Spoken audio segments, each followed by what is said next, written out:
Hi y'all, it's Beth here, and today I am sharing with you a update for my 6-month no-buy. And my last update was for the months January and February. This update is for the months March and April. And I'm not sure why I've been putting this video off for so long because I have been doing really well with my no-buy in terms of the categories and stuff that I wanted to focus on, but for some reason I've just kept on putting it off, and I've kept telling myself I need to at least get a video up before the end of May, because by then I'm just 1 month left of my no-buy. So anyways, this is focusing on the months of March and April, so I won't be talking about May this month. And I have a video already up talking about the rules and my goals for this no-buy, so I'm not going to really go over those at all, especially because I lost my sheet of paper where I had my notes about all that information. So I misplaced it, and so I can't really tell you guys the details because I don't really have it in front of me, and I honestly don't really remember a whole lot of the details. I know for some body care products I was allowed to buy backups, but I didn't need to buy any backups, and probably going forward for the next 2 months I won't have to buy any backups of those products, and those were the essential body care products, not including shower gels because I already have a ton of shower gels. And then no candles, no wax melts. For clothing, I was only allowed to buy undergarments and keep track of items that I needed to replace, if they got worn out, but not actually replace them. And then I think I was allowed to buy 10 clothing items, specifically for teaching, and that I would be able to wear to work. So pretty much I didn't buy any new clothing items, so that's good. I didn't buy any candles, I didn't buy any wax melts, I didn't buy any body care. I've been doing so good with that.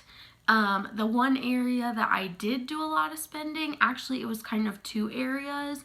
So one area was eating out, because on my way home from my student teaching every single day, I would pass by so many places that I love. I would pass by a Wendy's, I would pass by a Chick-fil-A, I would pass by a Bojangles, I would pass by a just any fast food place that you could think of. I passed by on my way home because I didn't like taking the highway home. I only liked taking the highway there. So anyways, whenever I passed by those places, most of the time I would do really well of I'm using my willpower and I'm not going to stop there and I'm just going to go home. But then some days I would be I want French fries. And so I would just go through the drive-thru because it's so convenient, and it was just on my way home. So anyways, that is one area where I didn't do so hot. But it wasn't part of my no-buy because I only zeroed in kind of on clothing, candles, and wax melts. Were and body care were the areas that I really wanted to do a no-buy for. And then the other thing is teacher supplies. So I bought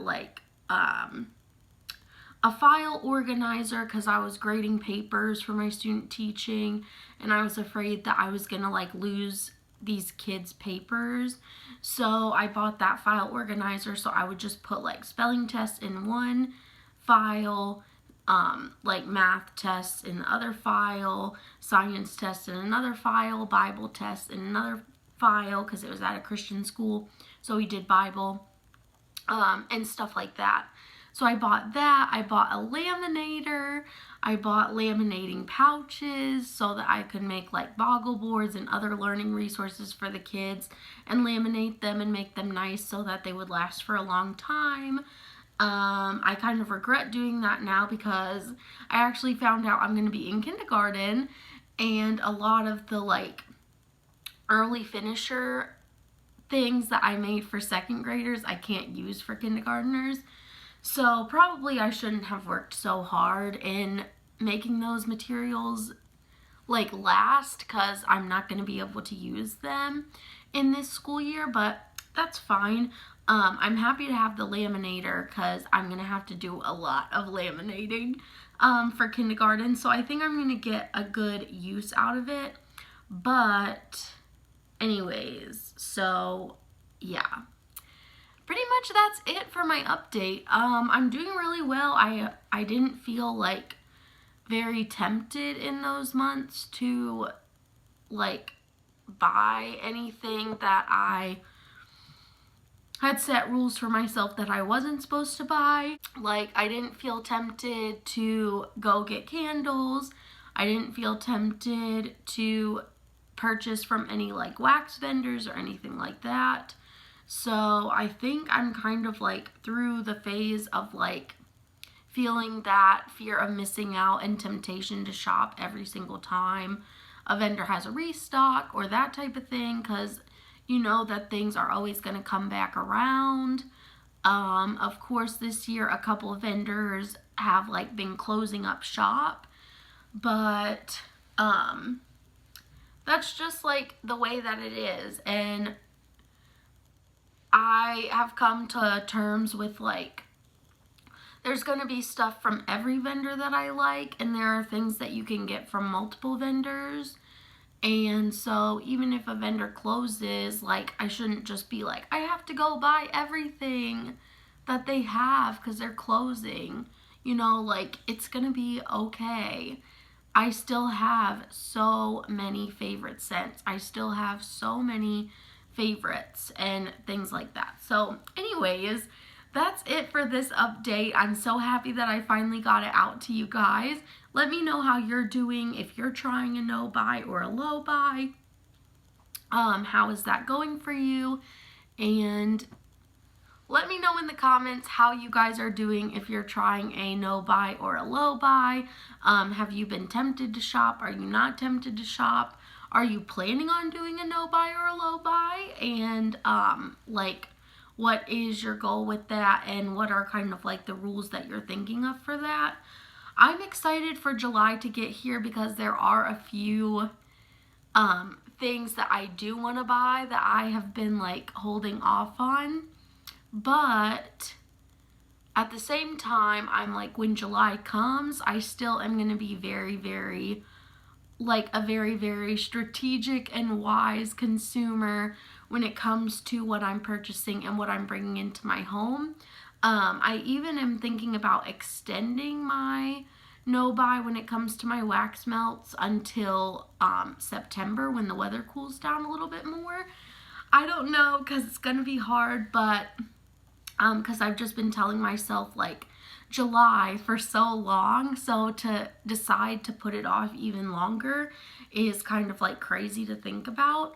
But honestly, these past couple of months have really flown by, and I think I can do a lot better with like getting wax out of my stash before bringing in new wax and stuff like that. So I don't know. I've been thinking about stretching that no buy out a little bit longer in terms of wax melts. But for candles, I have had my eye on a few like candle companies that I want to purchase from. I won't be purchasing from Bath and Body Works, I don't think. But I definitely want to give Kringle Candle a try.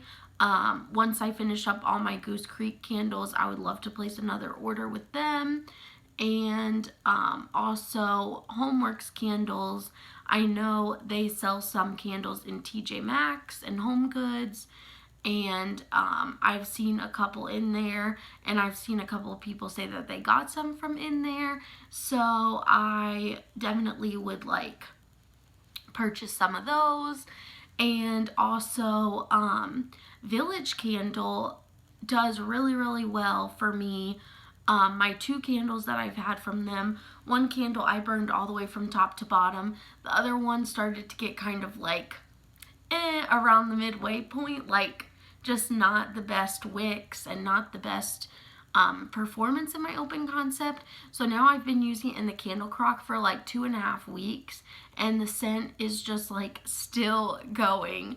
Like it just is lasting so long. So I think I definitely would repurchase Village candles from TJ Maxx, and they're like $10, like $8 to $10, which is a great deal because you get more time than a Bath and Body Works candle for it.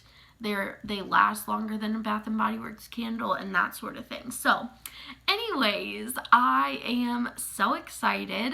I'm happy to give you guys a good update for this no buy. I will see you next time, and as always, make sure you stay positive till then. Bye.